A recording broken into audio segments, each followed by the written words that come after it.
honey, but this is my mom. Hello. And so I am just curious about just your upbringing and your parents in Texas. And so we're just gonna sit and have a little conversation. So start off with telling us, where were you born? I was born at Chelsea Naval Hospital. My dad was out at sea at the time, and he received a telegram that Barbara Jean has arrived. Very nice. Jeanne. Yeah. Yes. Yep.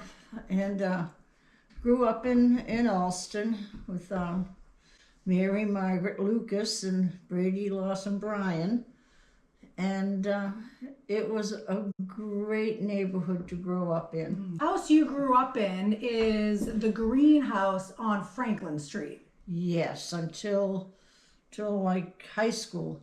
Okay. And Until so high school. were you living upstairs or downstairs? We were living upstairs. And my mom and dad rented out the downstairs apartment, and that's where we learned how to walk softly.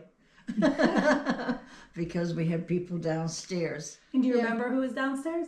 May Driscoll, May and Dan Driscoll. Dan Driscoll and I were great pals. Yeah. And he would help my dad, my mom, with different things around the house where my dad was out to sea. And he would have bubble gum, and he could blow the biggest bubbles ever. So he worked for the railroad, and my mother, being the personality that she was, at one point she went down. He used to hang his clothes up in the back hall because they were sooty from being on the railroad, and she sewed his pant legs together. Oh my goodness. Just across the leg, and she waited for. She was sure to be up whenever he was getting ready to go to work. And you can still, they were from Vermont. God damn you, Mary Bryan. Wow, she's been doing pranks that long? Yeah, she's been doing pranks that long. Yeah. My parents met in a blind date. Margie Greenland was on a date with her boyfriend or husband or whatever their point of relationship was. And they were at a bar in Scully Square. Where's that? That is no longer. It is in Boston by the town hall. Okay. They tore it down. Margie Greenland said that, her husband was in the Navy, said that that there was someone they wanted my mother to meet. They were friends, There's someone I want you to meet. I think you'd like him, So my mother went to Scully Square with them and met my dad. And my mother would say, "Oh, I saw Dad, and he was good looking, and he was from Texas, so I thought he had oil and was rich." My dad saw my mother. She had shoes. And Dad thought she was rich. She had shoes. And how times are different. I know it. Yeah. I know it. Yeah. And that's how they started. And the famous Coconut Grove fire, they were on their way to the Coconut Grove. Wow. That night? Yeah, that night. Wow. And my mother's feet got wet. So she didn't want to go into a club dancing, or hang out in a club with her feet wet. So they didn't. Wow, didn't go that night. They didn't go that night. Where did you go to school? Was it Thomas Gardner? Well, I started school. My mom and dad and Fran my dad was stationed in Rhode Island. And my mom and dad and Fran lived in Newport, Rhode Island. In Newport, Rhode Island, you had to be, if I get this right, you had to be 6 in order to start school. And in Boston, you had to be 5. Well, I wasn't 6, but I was 5. So I could start school in Boston. So while they were living in Newport, I was staying with my grandmother and grandfather on 11 Raymond Street. Okay. in Raymond Street, is that what I know as Uncle Bill's house? Yep, you know it as Uncle Bill's house. Okay. So until I was like 6.5, I lived there for like 1.5 years. In which, so this would have been, so your mom we call Nancy. That would have been Nancy's mom and dad. Yep. Her name was Mary and his name was William, but it was Ma and Poppy. Okay. And Lucas, Lucas. the last name. Okay. Yep. Which is funny because Jim stayed with his grandparents for a little while, a lot longer, but as well. And you also stayed with your grandparents. And I can remember my grandmother getting me ready for school in the morning. And one of the things I distinctly remember is Snuggies. They were like, years later we wore petty pants, but these were knit like a t-shirt, Snuggies, so that I'd be warm. And for breakfast, she would put out a huge breakfast. You'd have a bowl of oatmeal, a plain donut, a soft-boiled egg, a cup of tea. Oh yeah, you did. And Tootsie was a Boston Terrier. And Tootsie most often got the donut. My grandmother didn't. Saturday mornings, I would be up before them, and I'd go into the bedroom, and I'd get my grandfather's. His feet would be at the end of the bed, and I'd wiggle his feet till he woke up, and we would go. He'd go downstairs, and I'd ask for an egg and choke it. It was a soft-boiled egg, so we would have breakfast, and then we would go for a walk. We'd go down Everett Street, and there were stables at the end of Everett Street on the other side of Western Ave. And then we would go across Soldiers Field Road down to the river, but down to the river was a sulky track, and we'd watch the sulkies practice, Fun. And then there was a pathway along the river, and we'd walk along that pathway. Yeah. And that was our Saturday mornings. That's a really nice Saturday morning. And my mom and dad would visit on weekends and stuff, I loved Poppy. I know, yeah. Let's hear a little bit about Poppy and your stories. And I believe the rocking chair that you have here in Windham, did he make that? No. I don't know where it came from. I have a suspicion my grandmother's sister, Topsy, worked as a maid for a family in Newton. They were a wealthy family. They were in law or something. And, every once in a while they would be discarding something. And I believe that's where that rocking chair originally came from. Okay. It was put in the kitchen next to the stove. And that's where Poppy would sit and rock, to where the rockers are flat on one end. And he would smoke his pipe, and the pipe was on a shelf on the stove. He would take the tobacco in the pipe, and he'd do the tobacco in his hand and put it in the pipe, and he'd tune into the Irish Hour every night. Dennis O'Day, you remember that name from the Irish Hour? He wouldn't go anyplace. He was a homebody. And it's funny because Uncle Pat turned out the same way. The only one he would go for a ride with, and God knows where they went, it was my dad. It was him and my dad in the car, and he would go with my dad, but that was it. My grandfather wouldn't let you in the house unless you were Irish. Well, my dad got in as an O'Brien. Oh, yeah. You said that your mom said his last name's O'Brien? O'Brien. Well, that's clever. I don't know if O'Solaris would have... Yes. They wanted to get married, of course, in the church, and the church wouldn't let my dad in the church to marry my mother. The priest's mother and father lived diagonal across from my grandmother's house, where my mother was living. And it was a very snowy night, and my mother and dad went and knocked on the door, and he married them in the living room. Then I hit 6.5, and I could go to Newport with Fran and the rest of the family. And that was fun. We lived right down the street from the ocean. We'd go down to the ocean. It was all rocks and stuff. We'd flip the rocks and see crabs and So how long were stuff. you in But you're on the Newport? beach, and we were just kids. We didn't realize we're down, playing on the rocks by the ocean, and you look to your left and there's battleships. And it meant nothing, just meant nothing to us. So it was just you and Fran at that time. Yep. And how long? Mary Ellen was born in Newport. Okay, because if you were 6, yep, she's born there. Yeah. And then how long were you living there before you returned to Alston? Not very long. I think I went into the first grade. So I was kindergarten and half of the first grade, and then they put me into the rest of the first grade, and then we moved to Alston. Okay. So I went into the second grade at St. Anthony's in Alston. Okay, so did you ever go to Thomas Gardner? No. Okay, and the only reason only kindergarten. Okay, because that was always a school that was right across the street when Nancy lived on Athol Street. Yep. So you went to, St. Anthony's. St. Anthony's, yeah, from second grade on. Until high school. Yep. And then high school, remind me, you and Fran went to 2 different high schools, right? Yeah, Fran went to Mount St. Joseph, and I got accepted to Mount St. Joseph, but I was tired of following Fran in school because she was a student and I wasn't. I went to St. Mary's in Cambridge.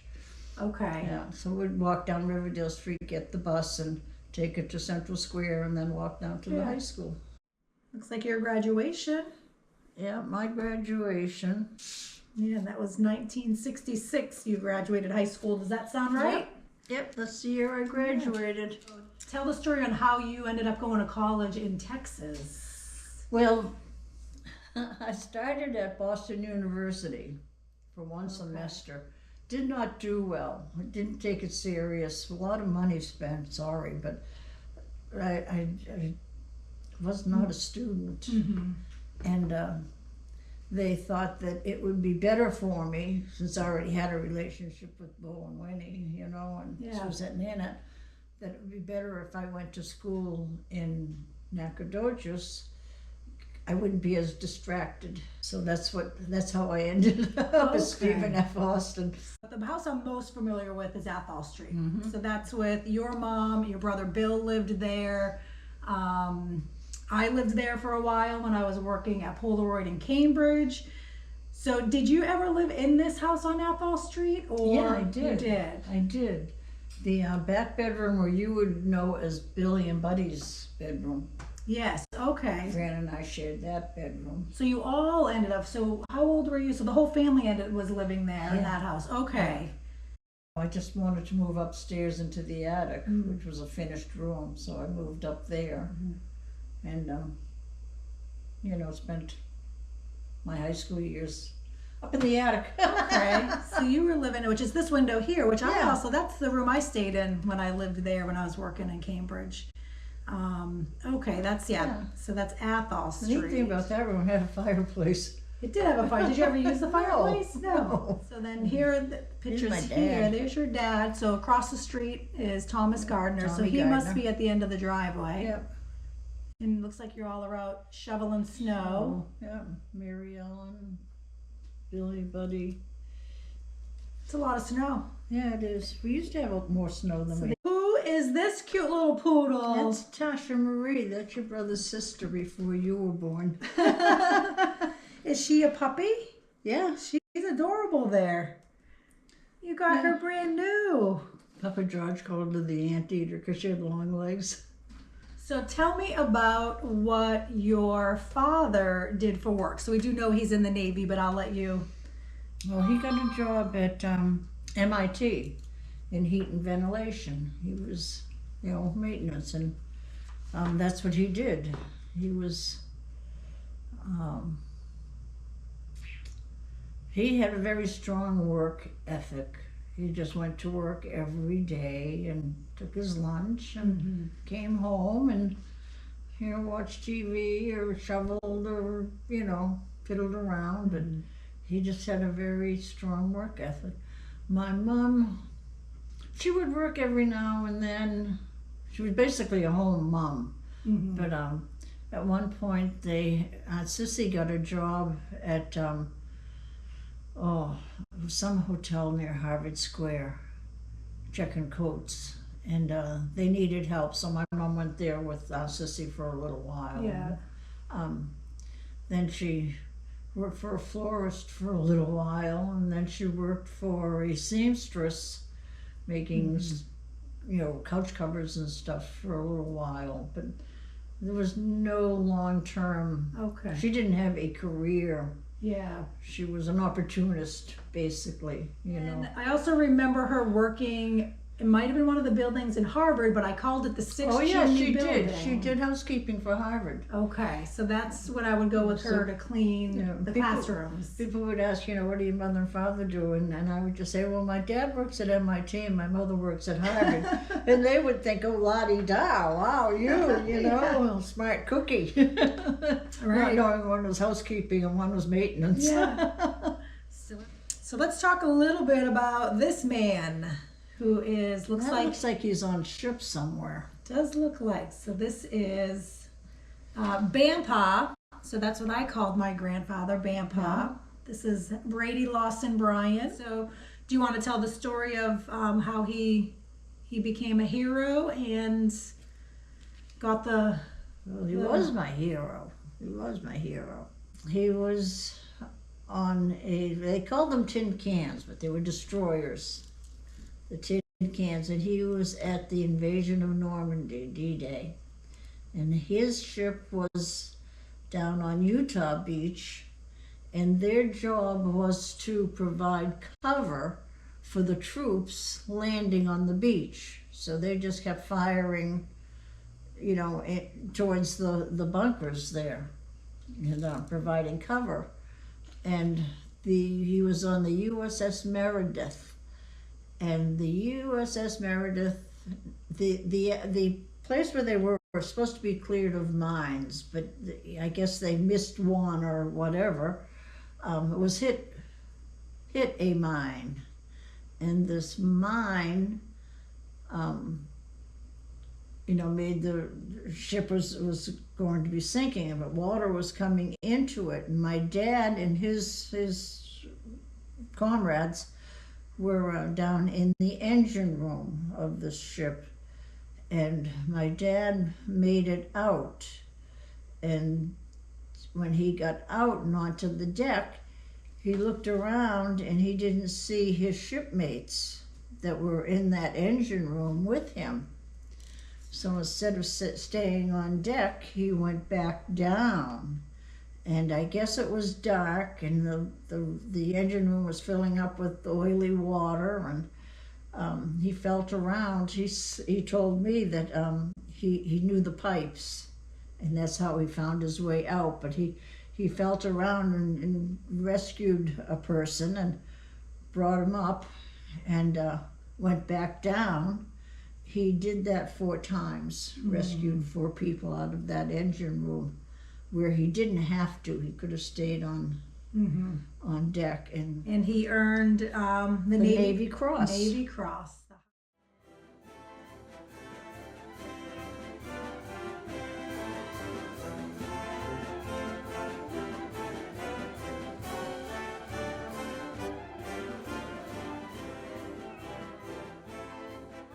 Years go by, and he's working at MIT, and he would go from building to building with a bucket with tools in it, checking on the furnace. He was walking from building to building, and this man comes up to him and just says, "Are you Brady Bryan?" And he said, because my dad was very much a gentleman, "Are you Brady Bryan?" He said, "Yes, I am." He says, "You saved my life." Wow. I was on the Meredith. And my dad said, "You're welcome," and kept on going.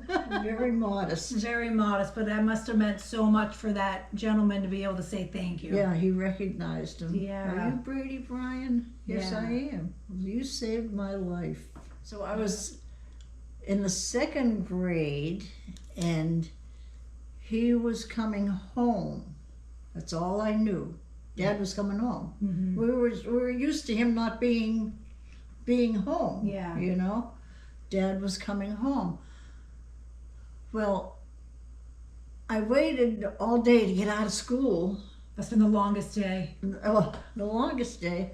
And here I am, knobby knees, leather shoes, knee socks, and Oh, I'm running down the street to Franklin Street, and you never use the front door. You run around to the back, and you clatter up the stairs, and there's the back door.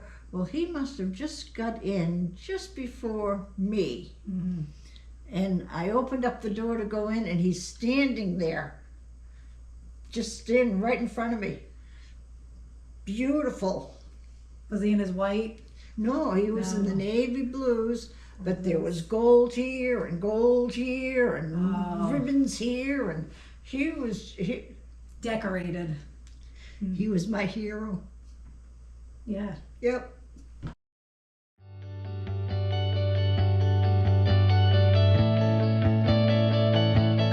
Your brothers and your sisters in order. There's Well, there was first of all Fran and myself, and we were. I mean, I was 6 whenever Mary Ellen was born. I have to tell you, my mom took very good care of us. We had and right through high school. You know, Mary Ellen was born when I was 6, and then she had the 2 boys right after that. Yep. So it's Mary. So it's Mary Ellen, and then Buddy, Then Billy. and Billy. Okay. And then Buddy. Billy, and then Buddy. Yeah. Okay. Yeah. And then And Buddy is Buddy because Arthur and my dad, Arthur was called Buddy. So my dad called his son his son Brady, Buddy. Buddy. Yeah. Here's some pictures of you and your older sister, Yeah, Franny. my big sister Fran. So here's some photos. It looks like it's Athol Street. I recognize the parlor, and it's Christmas. So tell me about your Christmas tradition. How did your parents celebrate Christmas? Looks like I see here a lot of tinsel on your tree. It looks like a real tree. Yeah, always a real tree. We always went to Jordan Marsh to see their setup there on the Christmas Village. Always went there. We would get a good number of presents, but we didn't get, tons of presents. And sometimes if you didn't,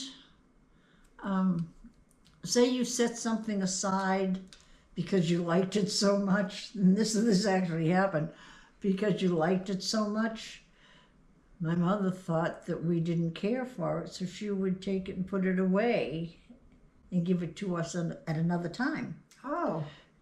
Meanwhile, you're thinking, she took my toy. So you'd wake up, it looks like in the morning, everyone traditionally would open Yep. up the gifts. And Yep. would you just stay here and have dinner as a family, or would you go around the block to someone else's? We would have dinner as a family, but we would go to Uncle Bill's Christmas night. Yeah. Yeah. Your Uncle Bill, he taught you how to play Solitaire. And I still play solitaire. Yeah. And my grandfather played solitaire. We didn't have stockings. And we didn't get little stuff, like, I remember my friends that say they got, chapstick and a toothbrush and toothpaste and, we didn't get little stuff. We just got our Madame Alexander dolls and Betsy McCall dolls. And maybe my mom's parents lived on Raymond Street. Raymond Street, okay. But my mom, actually, she was born on the corner of Everett and Raymond Street, that big house, Lopresti's house. She was born in that house when my mom and dad, and when my grandparents were younger. They bought Brentwood Street, so she went to that side of the block. When they went to that side of the block, my grandmother was a smart lady. I don't know how she did it, but that's what generations say about the generation ahead of them. They bought Raymond Street. So she went from that corner over to that Brentwood Street, over to Raymond Street. She got married and lived on Franklin Street for a long time and bought 23 Athol Street. So she spent her whole life on one block. One block, yeah. All 4 sides of one block. Living in Alston. Before we moved to Athol Street, we lived on Franklin Street with Mary Ellen and George. And, you'd go down Raymond Street, and first you'd see Aunt Sissy and Uncle Jack. Mm-hmm. And that was Jeannie, Danny, and Nancy. And across the street was a cousin, the Nashes. And you go across the street and you had Uncle Jimmy and Aunt Mary Ann, and they had Ann and Jay and Brian. And then you go down the street and you had my grandmother and grandfather, who they're just grandmother and grandfather, but across the street from that was Uncle Eddie and Aunt Eleanor, and they had Cindy and Kathy. Mm-hmm. And next door to them was Margaret Dean, my grandmother's sister, well, my mother's aunt. Okay. And she had Mary and Eddie.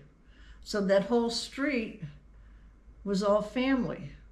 Try trick-or-treating with those jokesters. I mean, we got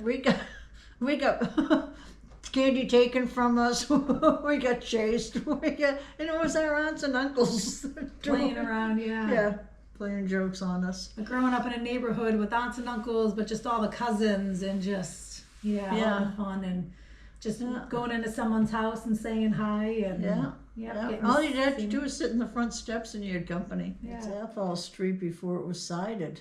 And it doesn't have the closed-in front porch. Right. Oh, this is a black and white photo, but what color was the house? It was maroon and cream. Your mom was, born and raised then in Alston, Massachusetts. Yeah. And so your dad, but he was born in Texas. He was born in Texas. He was born, I believe it was Waterman, Texas, where he was actually born. There was Arthur, Brady, Edna Mae, Valera, Doyle, and Bo James. Yeah. So there were 6 of them, and their mom, their dad, Fort Lawson Bryan, he worked in the sawmill, so he wasn't there in the house. Spanish flu took their mother. Oh. She died in the Spanish flu. Rosinda Mora. Mm-hmm. You know, like, how did Fort meet Rosinda? And he saw her, he was walking down the road and he saw her working out in the yard or something, and that's where it started. Beyond that, I don't know. So here's a photo of the Mustang. a Mustang. Shelby edition, convertible. Woo-hoo. So tell me, let's see. So how did you meet this young fellow here, James George Solaris? Joanne Solaris went through 7 years of school with me. Okay, was She that went at to St. Anthony's? Okay. Jim was a year ahead of us, so your paths would cross. You know, you pass him on the street or whatever, but you never made friends with him or knew him. I mean, he was going his way and I was going my way, and At that time, was he just your friend's older brother? yeah, Yeah. just someone on the street, you know. Mm-hmm. Then high school, there were the Friday night dances at St. Anthony's. And we would go to the dances, and a lot of the kids our age went to St. Paul's, and they went to St. Mary's Cambridge dances. St. Anthony's weren't the biggest and best, but that's what I could get to and my friends could get to. Mm-hmm. So we went to those dances, and I guess Muzzy had a crush on me, and he convinced Jim to go to the St. Anthony's dance. And from there, I started dating Jim. Thanks, Muzzy. So there was George, and that was, Brentwood Street, and then Matt was also... Brentwood Street. You were all Brentwood Street. We were all, Chris, Yeah. and then myself, and then you moved to Windham when I was 1. Yeah. Yeah. There was a crib up in that room. Yeah. Yeah, and so then you've been in Windham for 49 years. Yeah. Your Christmas Eve parties are still going strong. Yep. Yep, 49 years in a row. And you still have the same phone number on the landline. Yep. Yeah. So if anybody is in a pickle, Chris Palmieri. You can still call the landline. Yeah.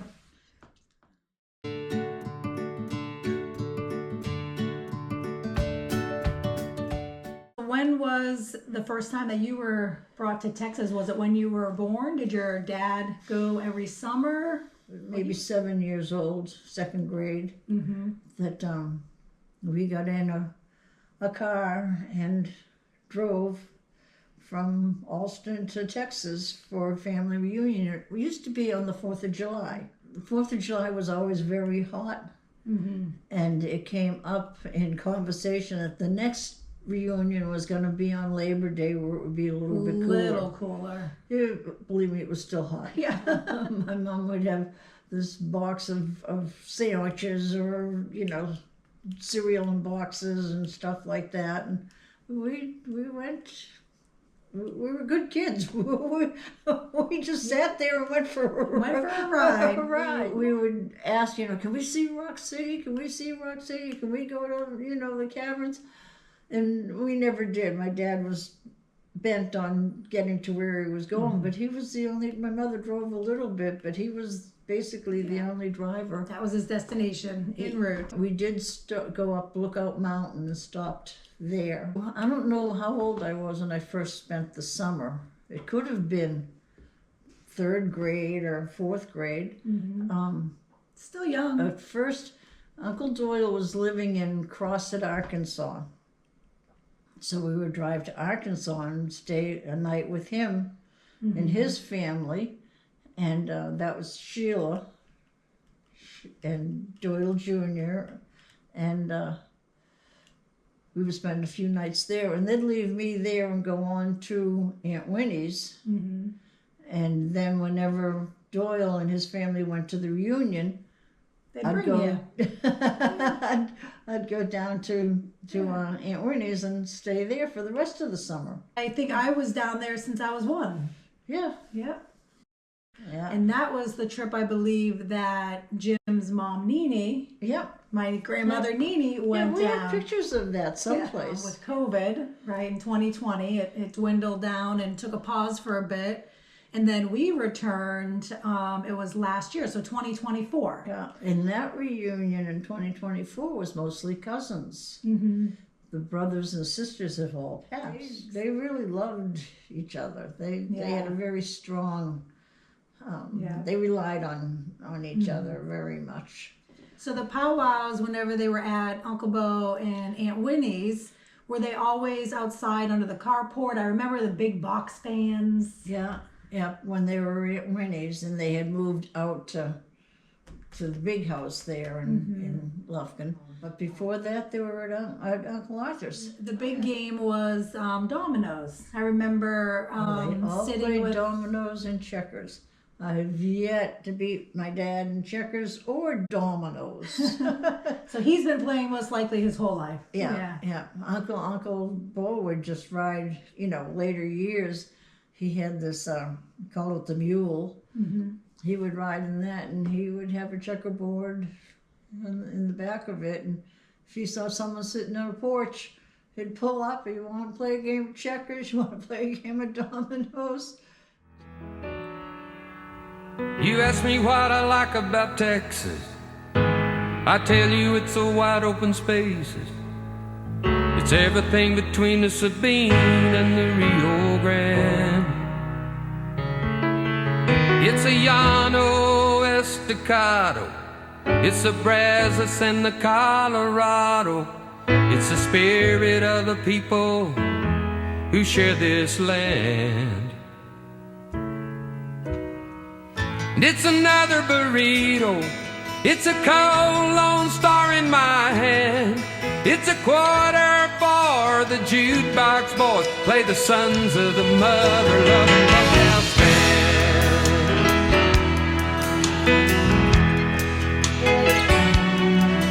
Well, you ask me what I like about Texas. It's the big timber around Nacogdoches, driving El Camino Real down to San Antone. It's the river walking the tierras, jamming out with Bongo Joe.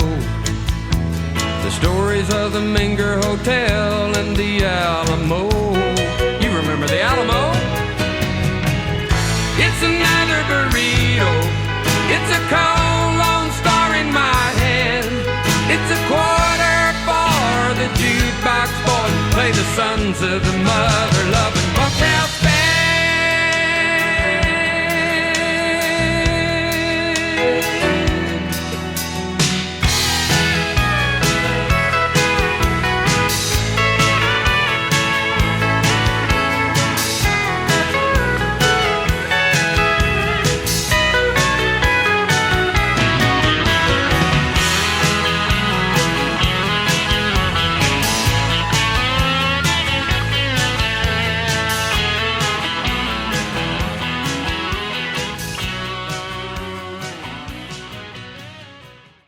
Where did your dad grow up? Between Huntington up on Hook Hill and Center. So not this house. This was Bo and Winnie's house. They bought this property. They bought this property and built the house. Aunt Winnie would ride to Houston, and she'd go into developments and go to their open houses and stuff, and gather ideas and thoughts and stuff, and things that she wanted in her house. And Eureka, but she's still hanging around. And Penny was her daughter, Eureka's daughter. She was very young when she passed. She had heart trouble or something. Trey Weeks, the original owners of the land. Do you know when Bo and Winnie purchased and moved in? I don't know when he purchased it. I know 68 is when he started building it. This is Bo and Winnie. Dad's in Evergreen in Brighton, Mass. But were they all born in Texas? Yes. Yeah, they're all born and raised, and then he left for the Army first. For the Army first, and came home to Huntington, and realized there was nothing there for him, to earn a living and such. So he joined the Navy. Thought the Navy was a better deal, I guess, but he stayed in the Navy until he retired. Every vacation he had, he would come down and visit his brothers. And Drive? Yeah. Did you drive? And would stop in Arkansas and visit Doyle Jr., Doyle, and then would come here to Lufkin, and maybe we would take Sheila with us, or leave me in Arkansas with Sheila and that family, and they would be coming to the reunion. So I'd be returned when we came to the reunion. Perfect. And then Aunt Winnie would keep me here for the rest of the summer. And the whole summer. Yeah. How nice. The end of the summer, put me in a bus and send me home. And then where are your brothers and sisters? Well, they went back to Boston. Fran stayed with Uncle Arthur in Camden. Would you spend summers here too? Sometimes longer? Every summer. Yeah. When I was like 16. So like I say, I'm not doing it anymore. At 16, I started working. 16 or so. Nice. Yeah, you learn to. Always a lot of mentoring that. When Bud was 16, I was 26. I was passed out. Yeah, you had kids. Yeah. It was fun. That's like I went to. I was Aunt Winnie's. She liked the girls. Yeah. She liked the girls. And then they were just starting the farm here. Oh, they were here. Really? Yeah. They built this. I'm guessing 66, 67, around there is whenever they built this house. Because I remember going to Laurel Street. I remember going to both places. Where was Laurel Street? That was their other house? Yeah, the house they started off in next to his business. With the Dairy Queen. It was right next to the Dairy Queen. It was kind of neat. Yeah, it was kitty corner across the... That's convenient, right, when you're a kid, though? Yeah, in this heat, I had You didn't ice have to cream. go over there. last thing you want to ask is, can I have a quarter for an ice cream? What do you need that knowing that? They dwell in the past. But she has to be in it.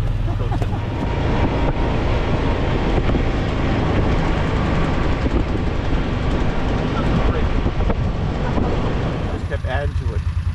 This is all trees in front. Sorry, kitty cat.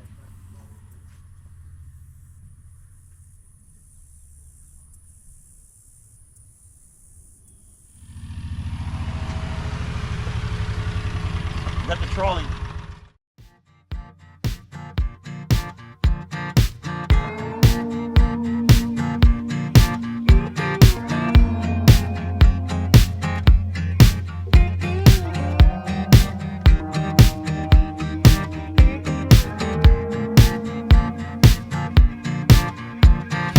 New York girls, they can be so pretty, but I get cold living in the city, oh. And then I've got to go. I've been west out to California, summer nights, the girls are so much warmer there. They just don't have a care. But I know a place where the people are smiling, taking it easy, and it's been a while since I've gone. And now it's time to go home. Give me a tight t-shirt on a real hot body. You know what's on my mind. Yeah, I'll show you where it's at. Come on, let's get back on Texas time.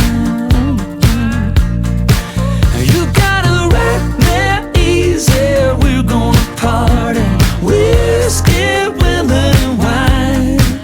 Yeah, I'll show you where it's at. Come on, let's get back on Texas time. I-35, Dallas down to Austin. We can find a world, we can get lost in there, where we can breathe the air. We can howl at the moon like a wild coyote, cactus in bloom and the pink peyote so fine.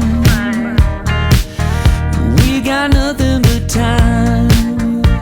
Give me a tight t-shirt on a real hot body. You know what's on my mind. Yeah, I'll show you where it's at. Come on, let's get back on Texas time. You gotta ride that easy. We're gonna party, whiskey, women, and wine.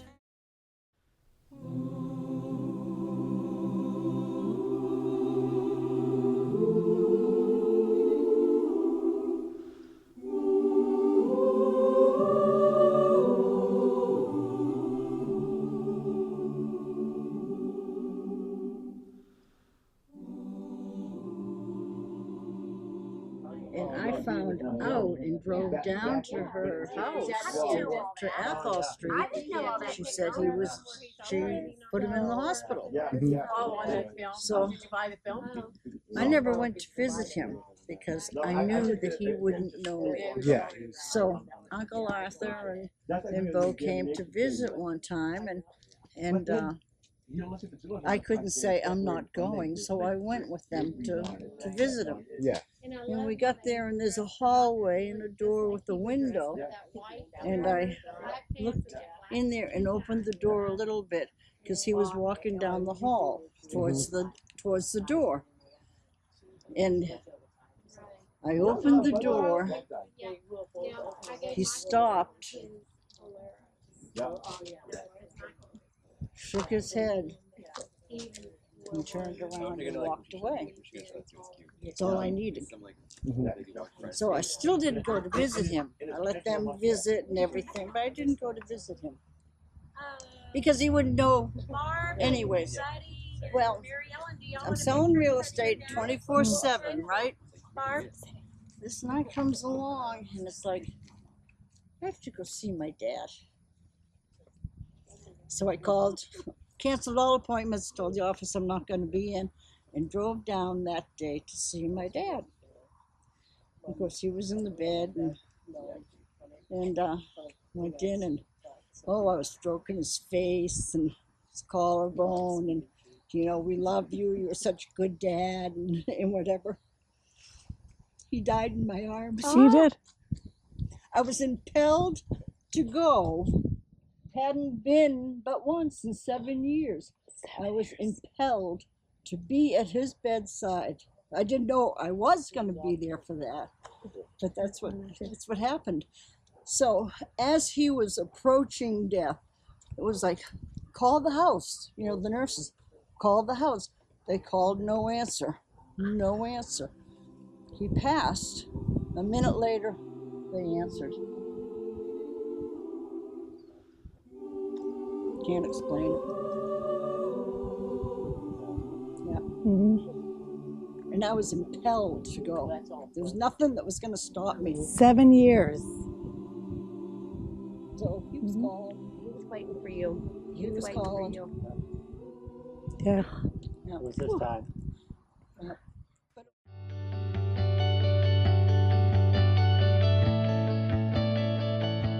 We've got Jim Bryan, right? Yes. And we're looking to learn a little bit of the history of the land, just the story of how this land came into the Bryan family. Before it belonged to the Bryans and before Texas was a republic, Indians lived here. They lived all up and down this creek, and you can still see the mounds where they built their shelters. It was theirs before, and then the Spanish came, and this road right out here where the event center is was the original Indian Trail, because it went from river crossing to river crossing, and the trails would go by the springs where there was water. So generally the Indian trails followed the high ground so they wouldn't flood out, and that's what that is.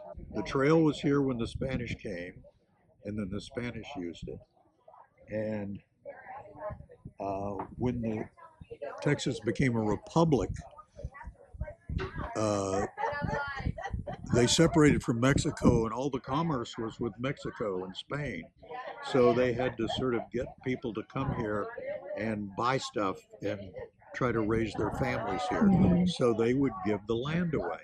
So this was like 360 acres, and a guy from Austria surveyed it, Sickenberger, and it was going to be his land. And then a friend told him about land over on Alto, and he decided, no, he didn't want this, but it was already surveyed.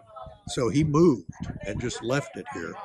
And some people from Mississippi, I believe it was, moved in. They bought land over near, right off Highway 7 in Martinsville. Father and son ended up buying this place as, part of their deal. When Texas became a state, the deal that they made for free land that everybody had was coming due. So everybody had to do something with the land. They could sell it, and that's what they did. There was a big market.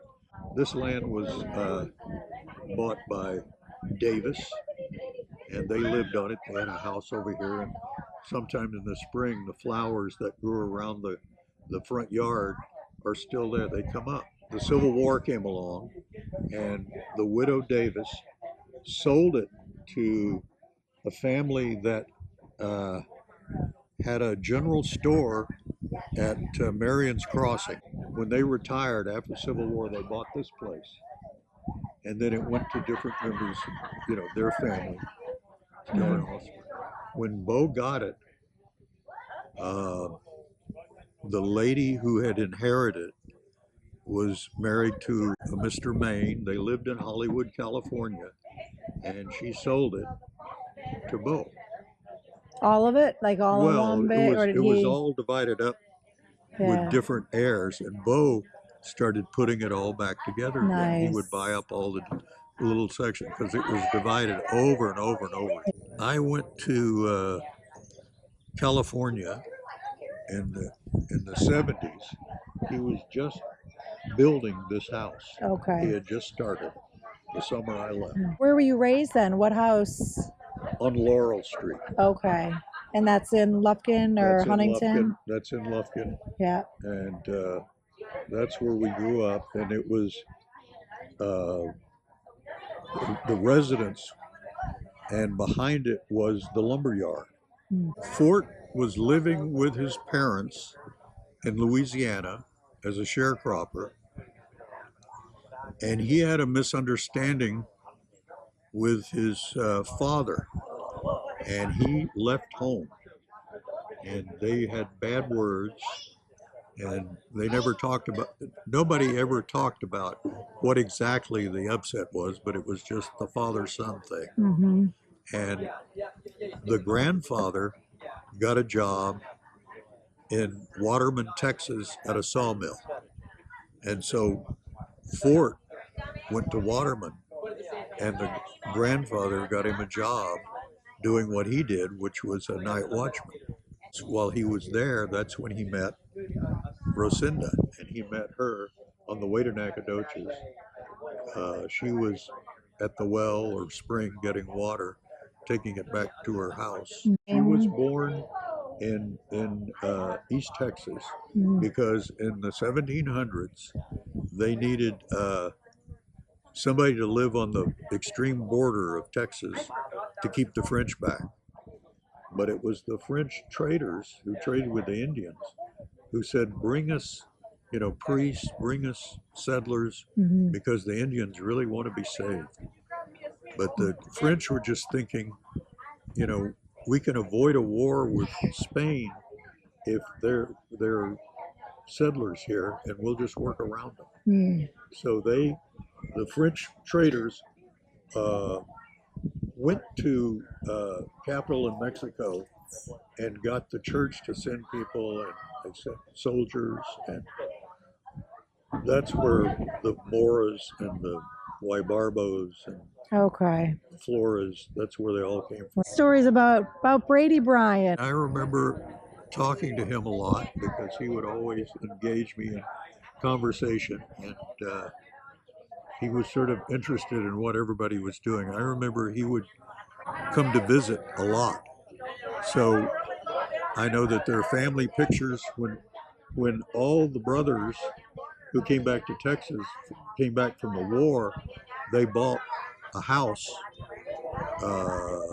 almost to the Angelina River on Highway 59.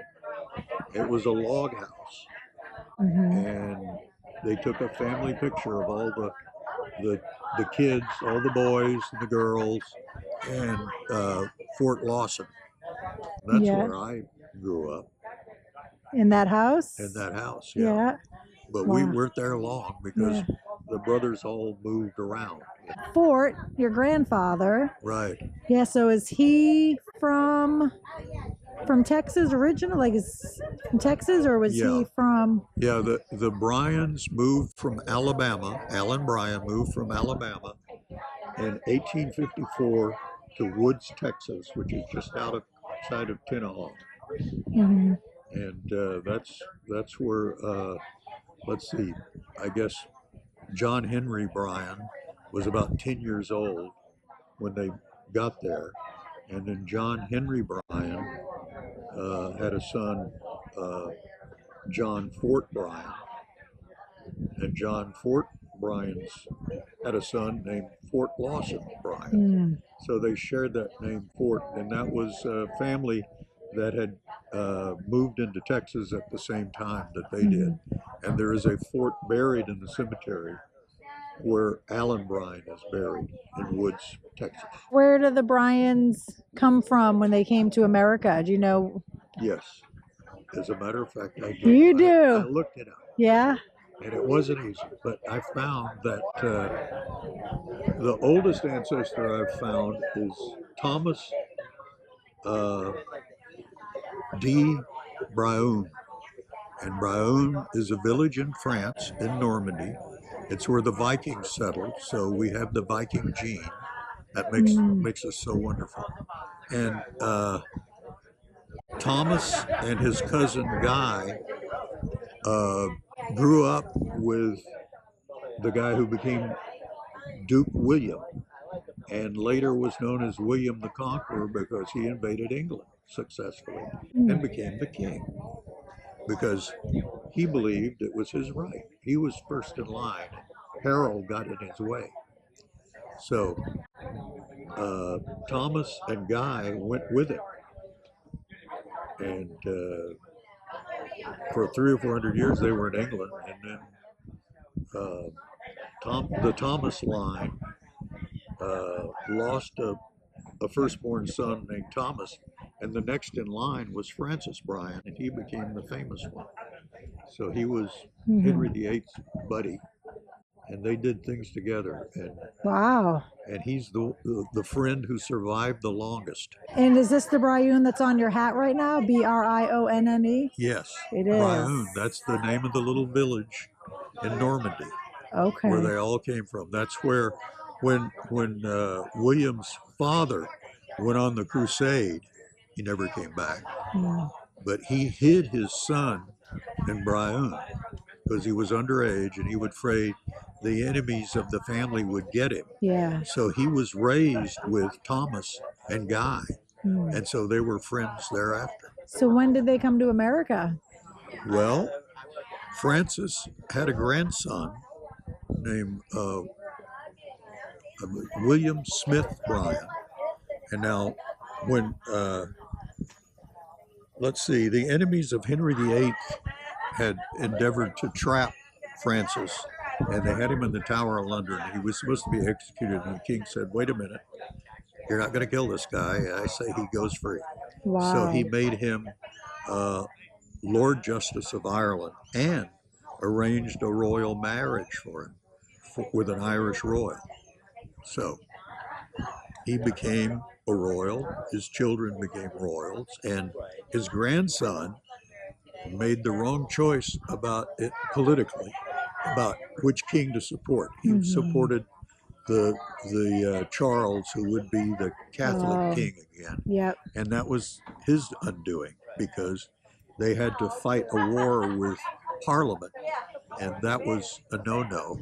So he was convicted of treason. He was ready to be beheaded, and they offered him a choice. They said, if you go to the Virginia colonies and raise pigs, we'll let you do that, and you won't lose your head, but you will lose all your money and all your titles, all your land.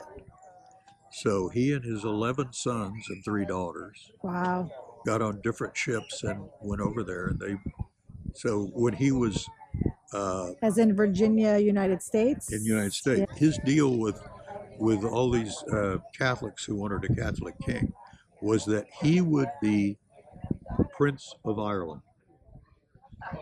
And he already had his crown and his scepter, but he lost that when they came and took all the property. But they didn't take the scepter. He said, oh, that's my walking stick. So he kept it and brought it with him to Virginia. Now, what happened to it after he died, I don't know. Yeah. Nobody's found it. Yeah. But anyway, his 11 sons in Virginia kept buying land, traveling south, and they ended up at the, the Savannah River in South Carolina. And that's when we pick up the Bryan we all know. That's in our line, because we don't know which of those 11 sons okay. that we're connected to. Has it always been Bryan? Yeah, that happened in England.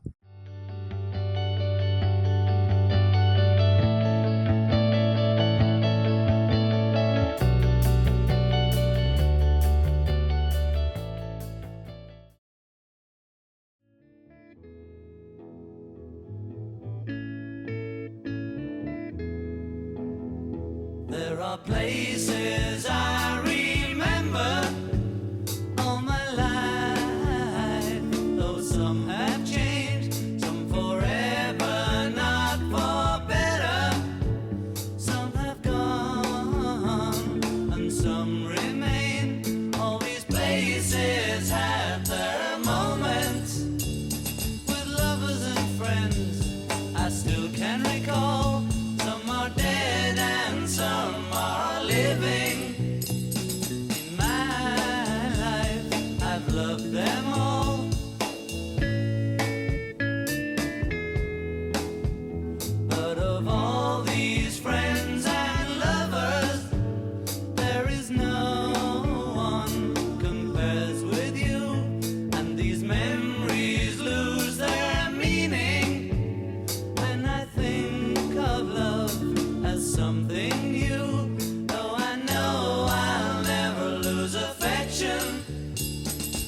people and things that went before.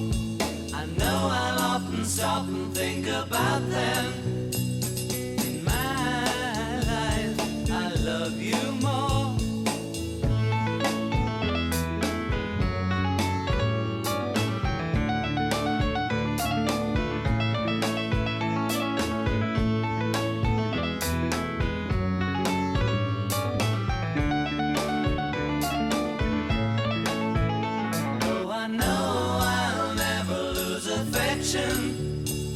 For people and things that went before.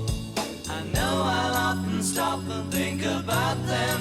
In my life, I love you more.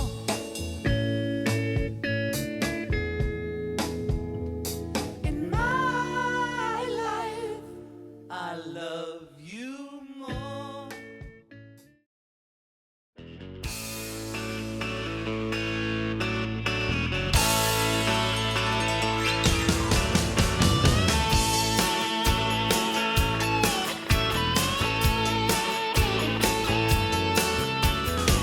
I've seen a lot of places, I've been around the world. I've seen some pretty faces, been with some beautiful girls. After all I've witnessed, one thing still amazes me. Just like a miracle, you have to see to believe.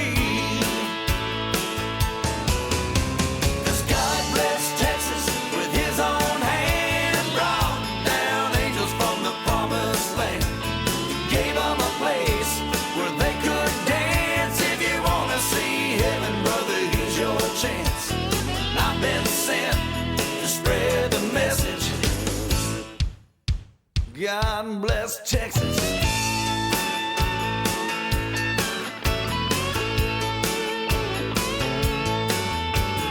First he lit the sunshine, then he made the waters deep. Then he gave us moonlight for all the world to see. Well, everybody knows that the Lord works in mysterious ways. He took a rest, then on the very next day. God bless Texas with his own hand, brought down angels from the promised land. Gave them a place where they could dance. If you want to see heaven, brother, here's your chance. Well, I've been sent to spread the message. God bless Texas.